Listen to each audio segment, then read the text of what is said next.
It was a strange Tisha B'Av, sitting on the floor in the deal hall with black and yellow tape on the floor, designating seating at 2-meter intervals, maintaining social distancing. It only emphasized for us the solitary nature of the day. On top of the traditional discomfort of sitting on the floor or low stools, this year brought the new normal afflictions, wearing masks and having our glasses steam up.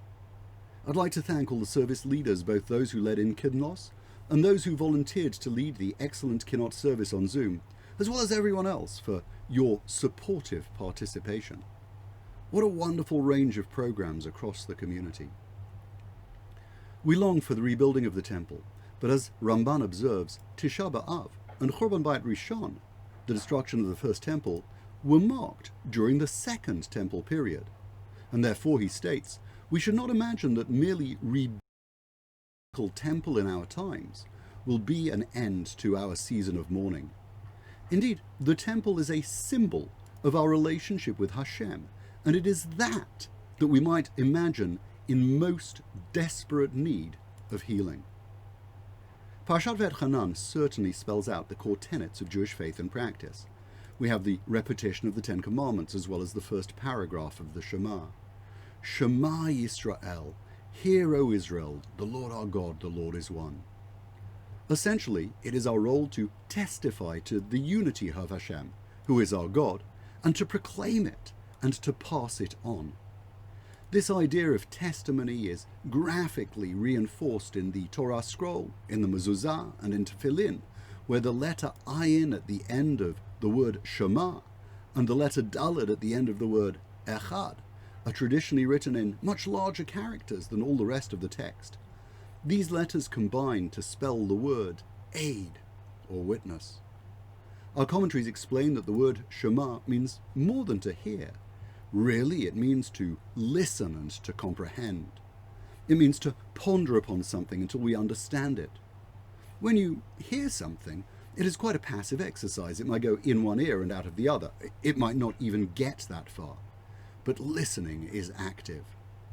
The mitzvah is not to sit back and let the words of Hashem wash over us in the anticipation that we will immediately become spiritual beings.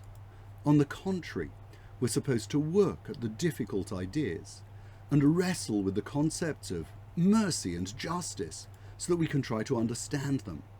It is the fact that we listen and that we teach, that we receive and we pass on, that makes us witnesses. I'm sure that we've all experienced fights and disagreements where two parties are shouting at each other and unable to come to a resolution. Each hears what he or she wants to, or each hears what he or she expects to in the words of the other. We're so attuned to our silos and to the confirmation bias, seeing and hearing as realities in the world, not what is real, but what we might expect to find. If only we would listen and try to understand the concerns of the other, and then it would be much easier to see their shared goals and to resolve our differences. The Shema tells Israel to listen.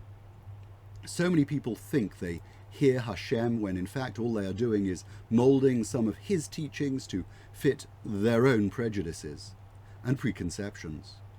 Our role is to listen, to weigh up the tensions and the conflicts, to reconcile a God of strict standards and a God of mercy, and to proclaim them as Echad, as one, and as ours.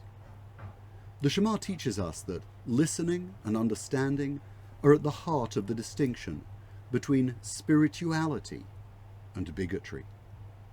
It's impossible to forge a complete and fulfilling relationship with Hashem without a listening and understanding relationship with our family, neighbors, and friends. The mitzvot ben Adam l'chaveiro, between people, are not just good manners and decent reciprocal living. They are a model for our spiritual growth. Through them, we learn patience and forgiveness, humility and respect.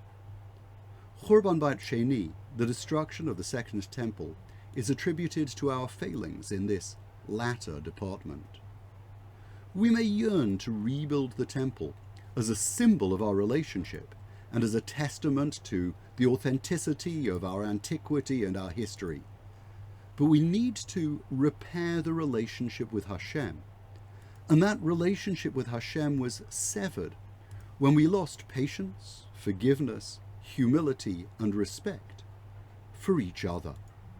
We must learn to love each other, to replace the sinat chinam, the gratuitous hatred, with ahavat chinam, generous love, to love each other despite our differences, and to support each other in tikkun olam b'malchut Shaddai, the healing of our world under the dominion of the Almighty. The third temple will not be a symbol of our fractured history, but a banner of our united destiny. And then, please God, we will celebrate Tisha B'Av with joy, wishing you and all your families a Shabbat Shalom, good health and safety.